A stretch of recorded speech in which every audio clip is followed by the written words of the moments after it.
দক্ষিণ চব্বিশ পরগনার সাগরে ফের তৃণমূল কর্মীর দোকান থেকে বিপুল পরিমাণ সরকারি ত্রাণ সামগ্রী উদ্ধারের ঘটনায় চাঞ্চল্য ছড়িয়েছে।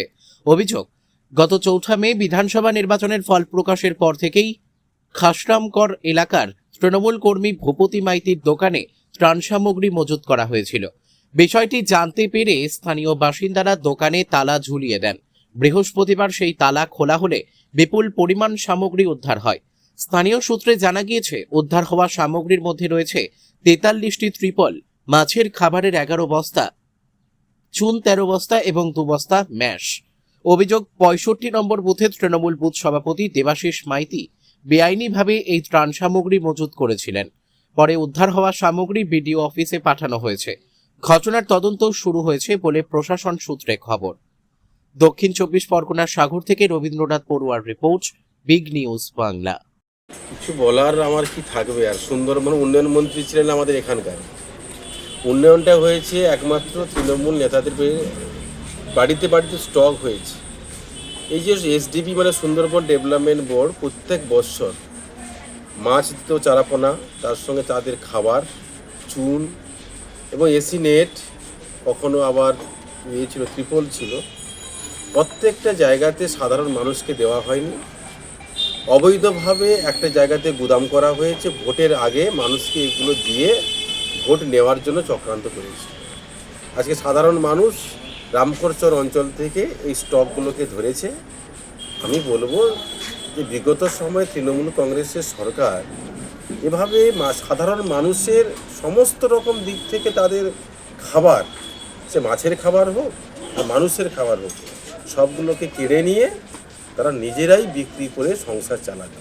তাই আজকে তৃণমূল কংগ্রেসের নেতাদের আসল পরিচয় যত দিন যাবে আরও পরিস্ফুট হবে।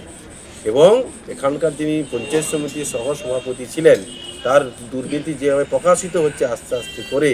একটু আগে একজন অভিযোগ করে গেলেন 45 লক্ষ টাকার কাজ করিয়েছেন, টাকা দেয়নি, হুমকি দিয়েছে, সেই টাকা তারা আত্মসাৎ করে নিয়েছে। কত কোটি কোটি টাকা দিনের আলোতে প্রকাশ পাবে।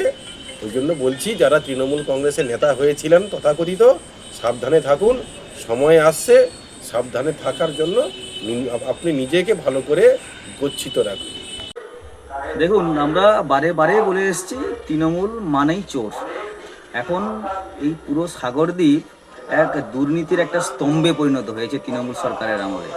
আমি 100% শিওর, যদি এই সাগরদ্বীপের প্রত্যেক তৃণমূলের নেতাকর্মীদের কিংবা বিশেষ করে বুথ সভাপতি কিংবা তৃণমূলের যে মেম্বার রয়েছে তাদের ঘর সার্চ করা যায়, তাহলে কিন্তু এই রকম কিন্তু সমস্ত মেটেরিয়ালসগুলো কিন্তু বেরোবে। এখন আজকের যে বিষয়টা দেখুন, বস্তা বস্তা বেরিয়েছে সরকারি সামগ্রী এবং এনজিওর কিছু পার্ট, যেগুলো জনগণের পাওয়ার কথা ছিল। ভোটের সময় কিন্তু অনেক ডিস্ট্রিবিউট হয়েছে ভোটারদেরকে প্রভাবিত করার জন্য। এখন আমরা চাইছি এই রকম ব্যক্তিদের, দুষ্ট ব্যক্তিদেরকে কঠোর থেকে কঠোরতম সাজা যাতে পায়, সেই বিষয়ে প্রশাসনের কাছে দৃষ্টি আকর্ষণ করছি। আপনার নাম? রাজেশ জানা, সাগর মণ্ডল থেকে সভাপতি। আর ওরা চাইছিল, তাই তারপরে দাবি দিয়েছিল ওরা এই মালগুলো কারা রেখেছিল? তৃণমূলের দোকান। আপনিও কি তৃণমূল করেন? আপনিও তৃণমূল করেন? আচ্ছা, তারা রেখেছিল। এগুলো তো সাধারণ মানুষকে দেওয়ার জন্য দেওয়া হয়েছিল। তারপরে এই নির্বাচন ঘোষণা হওয়ার ফলে আর দেয়নি, পরে দেবে বলছিল, আর দেয়নি। এখন কি হলো?